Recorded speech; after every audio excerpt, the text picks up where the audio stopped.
Hello friends, welcome to today's Samayal. இன்னைக்கு நம்ம today's Samayalல 90's kids favorite ஒரு ரூபா பெட்டிக்கடை பால்கோவா எப்படி செய்யலாம்னு தான் பார்க்க போறோம். இது வந்து 90's kidsக்கு ரொம்ப பிடிக்கும். ஸ்கூல் டேஸ்லலாம் வந்து பாத்தீங்கன்னா பெட்டிக்கடையில ஒரு கண்ணாடி பாட்டில்ல அடைச்சு வச்சிருப்பாங்க. அழகா போவோம், ஒரு ரூபாய் காசை கொடுப்போம், கையை விட்டு எடுத்து அப்படியே சாப்பிட்டுட்டு வந்துருவோம். அவ்வளோ டேஸ்டா இருக்கும். ஆனா இப்போ வந்து அந்த மாதிரி யாருமே செய்யறது கிடையாது. நிறைய வந்து பால்கோவாலே விதவிதமா வர ஆரம்பிச்சிருச்சு. ஆனா 1 லிட்டர் பால் இருந்தா போதும், ரொம்ப அருமையா இந்த மாதிரி பால்கோவா நம்ம செய்து வீட்டிலேயே சாப்பிடலாம். இதை இப்போ எப்படி செய்யறதுன்னு நம்ம பார்க்க ஆரம்பிச்சிடலாம்.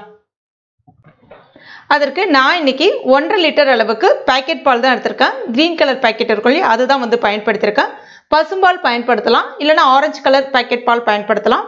பால் வந்து கொஞ்சம் நல்லா அந்த க்ரீம் பாலாக சொல்லுவாங்க இல்லையா, அந்த மாதிரி நீங்கள் திக்காக இருக்கக்கூடிய பாலை பயன்படுத்தினீங்க அப்படின்னா இன்னும் நிறைய பால்கோவா ஒரு 2-3 எக்ஸ்ட்ரா கிடைக்கும். அவ்வளோதான் வித்தியாசம். இப்போ இந்த பால் வந்து ஒரு கொதி வரட்டும். இப்போ பாருங்க, பால் ஒரு கொதி வந்துருச்சு. இப்போ ஸ்டவ்வை வந்து மீடியம் ஃப்ளேமுக்கு வச்சுக்கோங்க. ஏன்னா பால் வந்து சட்டுன்னு வந்து அடிப்பிடிச்சிரும். மீடியம் ஃப்ளேம்லையும் ஹை ஃப்ளேம்லையும் மாற்றி வச்சு இந்த பாலை வந்து கைவிடாமல் கலந்து விட்டுக்கிட்டே இருங்க. அப்போ உங்களுக்கு அடிப்பிடிக்காமல் பால் நல்லா சீக்கிரமாக சுண்டி வர ஆரம்பிக்கும். ஓரங்களில் அங்கங்கே ஏடை வந்து, அதாவது ஆடை மாதிரி வந்து படிய ஆரம்பிக்கும். அதை எடுத்து உள்ளே விட்டுருங்க, இல்லைன்னா அது வந்து கருகி போன மாதிரி ஆகிடும். அந்த மாதிரி பாத்திரம் கொஞ்சம் அடிகனமான பாத்திரமாக பார்த்து பயன்படுத்துங்க. இந்த ரெசிபி செய்யறதுக்கு கொஞ்சம் நேரம் தான் எடுத்துக்கும்.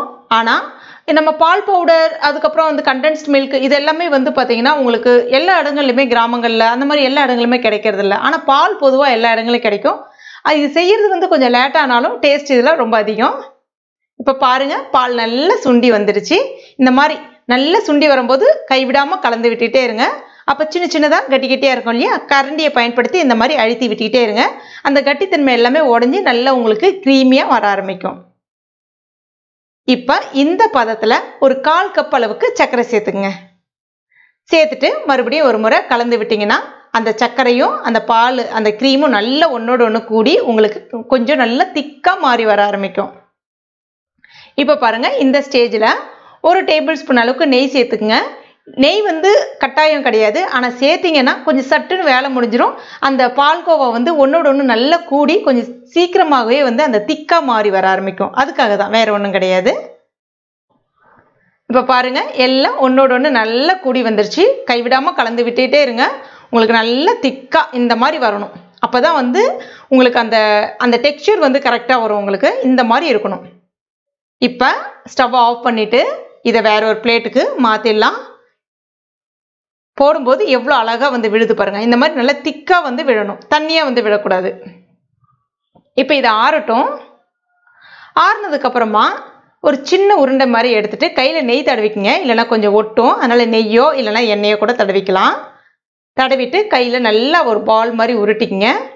நடுவில் ஒரு சின்ன ஹோல் போட்டிங்கன்னா உங்களுக்கு பேக்கரி ஸ்டைல் பால்கோவாவும் ரெடி ஆகிடும். உள்ளே வந்து நட்ஸ் அந்த மாதிரி எதாவது நீங்கள் வச்சுக்கலாம். இந்த அச்சு உங்களுக்கு வேணும், தேவைப்பட்டது அப்படின்னா ஆன்லைன்லேயும் கிடைக்குது. அதனுடைய லிங்க் வேணும் அப்படின்னா இந்த வீடியோவுக்கு கீழே இருக்கக்கூடிய டெஸ்கிரிப்ஷன் பாக்ஸில் கொடுக்குறேன், நீங்கள் போய் செக் பண்ணிக்கலாம். இப்போ இந்த அச்சில் கொஞ்சமாக நெய் தடவிக்குங்க. இதே மாதிரி ஒரு சின்ன உருண்டை மட்டும் உருட்டிட்டு அந்த உருண்டை அந்த அச்சோட சைஸ்க்கு போகிற மாதிரி வச்சுக்கங்க. அப்போ தான் மாவு வந்து வெளியில் வராமல் இருக்கும். வச்சுட்டு மேலே வச்சு ஒரு சின்ன ப்ரெஸ் மட்டும் கொடுத்தா போதும். நல்லா அச்சு உங்களுக்கு நல்லா பிரைட்டாக தெரியணும். இன்னும் ஒரு ப்ரெஸ் கூட, இன்னொரு அழுத்தம் கூட கொடுத்துக்கலாம் தாராளமாக. ஒரு தடவை இப்படி தள்ளி விட்டிங்கன்னா அழகாக ரவுண்டாக சூப்பராக வந்து விடும்.